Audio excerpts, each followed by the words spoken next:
buy a PDF pattern, what it usually does is it comes in a PDF. There's usually a title page, and then there's usually the specs and measurements. So go through, take your measurements, you know. If you're not like one size, like this size, like I'm a large, well not me, but like if you're a large in this size and like a small in this size and a large in this size, then you'd cut out the large, but then you would grade between patterns. And there's usually instructions in there that tells you like, what is it? There's usually instructions that tell you like what you can do, so it'll actually help you do it. Grade between sizes. You don't actually have to print off these. So I printed them so that I can help you when we're sewing this, because we're also doing a sew along with this pattern. But just keep it on your phone, keep your phone open, and you can just look at it, or have your laptop open, or your computer, or your iPad, or whatever, and just look at it that way. That way you don't have to print them. What you can do is, yeah, make sure you know your sizes first. So that's like the most important part. So once we do that, we just print up the pages that we need, and most patterns actually go there. Okay, most patterns actually say what pages that you'll need to print. Like this one says you'll only have to print pages 16 through like 30 or 31. And then it will also show you how to tile them. So we're going to show you how to actually cut these and start taping them together to come up with this, because you don't get this huge like tissue paper one that you get like at Joann's and Michael's and Walmart and those other places. This isn't like one of those, it's a PDF pattern. So what you're going to do is take a couple pages. I take about 4 or 5 of them, and then you're going to cut off, this one actually says the bottom and right margins. So here we go. You're going to cut off the bottom and the right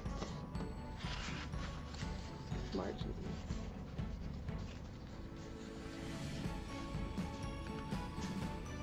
I actually like these cutters instead of scissors. I don't like to dull my scissors, and I'm actually kind of borrowing this from my brother, like, but I've had it for a couple years, so I don't know if he's getting it back. Thank you.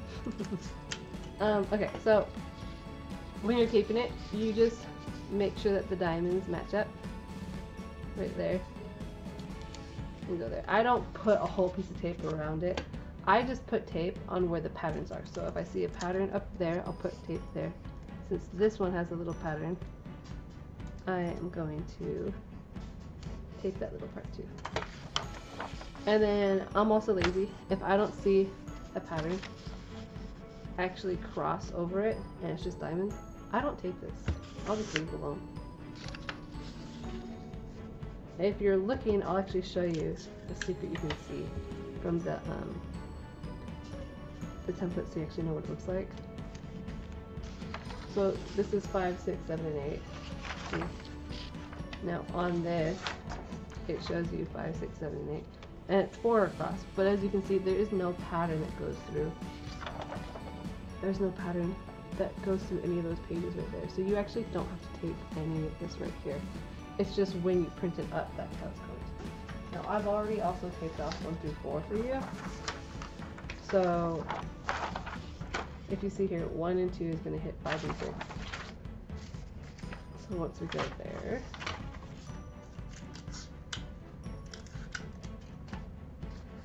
you mark up your little diamonds, match them up right there. There. And then every now and then, sometimes I have a little bit of tape extra. I'll just do the middle. Now this is the shelf bra, so we're going to cut that later. I've actually already cut out my pattern. I'm just showing you how to put them together. This will be the 3 and 4, which we also showed. Let me see if I can get that. Oh, there it is. Show you. So, see the 1, 2, 3, 4 goes across. 5, 6, 7, 8, 9, 10, 11, 12, Look at me, I can count. 13, 14, and 15 actually doesn't connect to 14, it connects to 12. Just right there. And depending on your size, if you're the smaller size, you don't even actually have to attach that at all. So that's actually super convenient. I like that part. Okay. It's actually this part. See, and the top will connect, but only if you're one of the other sizes, the bigger sizes. The small little sizes don't need it. This pattern actually does go up to 3x. If you want to see, where did I put them? The sizes are actually on one of the main pages, which I just put somewhere. But anyways, when you print it up and when you're looking at your instructions, you'll actually see all of the sizes, all of the information that you need. But when you're tiling PDF patterns, they're pretty straightforward. They're all pretty simple like this. This is actually a waistline right here. Lengthen, we can subtract. So generally, right across here, this point that comes out, this is the bust line. So if you see these on other patterns, generally the point right underneath your underarms, that's your bust line. So this would be your bust, and this would be your waist, and then here, that's actually the front piece over there. So I'll show you this. So this would be the hip, the side that pokes out the most. So about there, that would be the hip. So this would be bust, waist, and hip. So say you're between sizes. So say you're, I can't believe this isn't on there. So this would be 1X right here, and then this would be like a large. So you're between sizes, so you go like this, and you would actually just draw. Oops, that's not matched up. Draw your new size to it, like that. Ta-da! And you would cut on that. So if you're between sizes, you can just size this to whatever you need. If you're like, you know, got nice big hips, then you could just size it out that like that. You would just kind of make it a nice curve. Don't make it like a straight line. You want a nice still curve. So that's how you grade between sizes. If you need to like lengthen or subtract, you would just cut this across and just open it and take like a blank piece of paper behind it and say you need like an extra inch or two because you're tall torso, you know, like I have like a long torso. You would put that behind it. You would measure it out, and then you would just tape it. So that's how you would just lengthen that. And then that would actually get, once this is opened up and lengthened, then you would actually have to like, you know, grade it like that to connect the dots basically. But that's how you'd also customize this in case it doesn't fit you, just right out of the box, which is fine. I mean, most patterns don't fit everybody. So that's kind of why we like PDF patterns, is because you can, you know, make these fit you. That's kind of the draw to them. So don't expect patterns to just fit you 100%. Like, I still have to make all the patterns fit me too.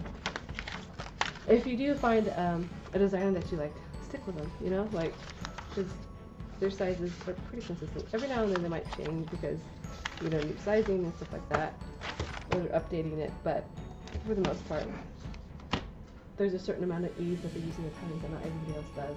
So that's how you put together a PDF pattern. I'm hoping that you have lots of fun and you find new designers that you like to sew up. We are actually going to have a sew along for this swimsuit.